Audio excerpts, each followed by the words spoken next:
ရှေးရှေးတုန်းကဂျပန်ပြည်ရဲ့ဝေးလံတဲ့ကျေးရွာလေးတစ်ခုမှာသဘောကောင်းတဲ့အဖိုးအိုနဲ့အဖွားအိုတို့နေထိုင်ကြပါတယ်။သူတို့မှာသားသမီးမရှိတာကြောင့်အနည်းနဲ့အထီးကျန်နေကြရပါတယ်။တနေ့မှာတော့အဖွားအိုဟာမြေကမ်းဘေးမှာအဝိရှော်နေရင်ရေစည်းနဲ့အတူမျောပါလာတဲ့အေယာမအမတ်မွန်တကြီးတလုံးကိုတွေ့လိုက်ရပါတယ်။အဖွားအိုဟာအံ့ဩတုန်လှုပ်သွားပေမဲ့ထိုမတ်မွန်တကြီးကိုအင်ကိုတည်လာခဲ့ပါတယ်။အဖိုးက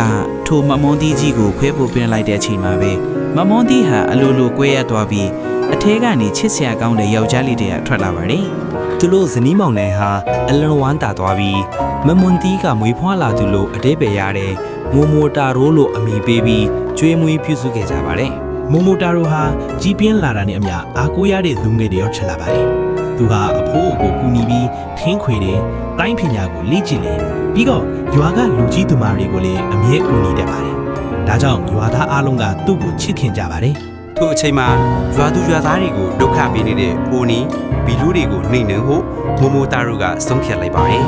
။ခရီးမထွက်ခင်မှာအဖွားကခွန်အားတွေတိုးစေတဲ့ခီးဘီဒန်ကိုဂျုံမုံလုံးတွေကိုထုတ်ပေးလိုက်ပါတယ်။လမ်းခီးမှာမိုမိုတာရိုဟာမိတ်ဆွေသစ်တွေကိုစူးစီးခဲ့ပါတယ်။ပထမဆုံးခွေးကိုတွေ့ပြီးမုံကျွေကမိတ်ဆွေဖွဲ့ခဲ့တယ်။ဒုတိယမြောက်ကိုတွေ့ပြီးအဖွဲတဲဝင်ဖို့ဖိတ်ခေါ်ခဲ့တယ်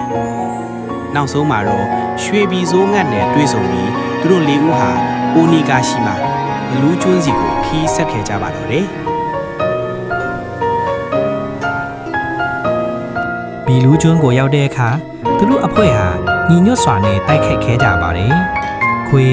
မြောက်နှင့်ငှက်က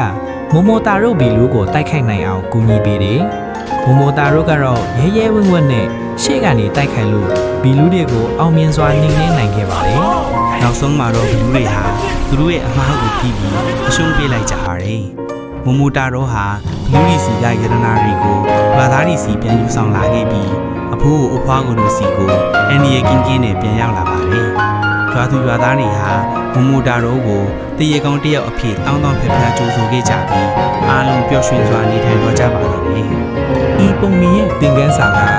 ညီညွတ်ခြင်းသည်အင်အားဖြစ်ပြီးတယောက်တည်းမလုံနိုင်တဲ့အရာကိုအပေါင်းအသင်းတွေနဲ့စုပေါင်းလှုပ်ဆောင်ရင်အောင်မြင်နိုင်တယ်ဆိုတာပါ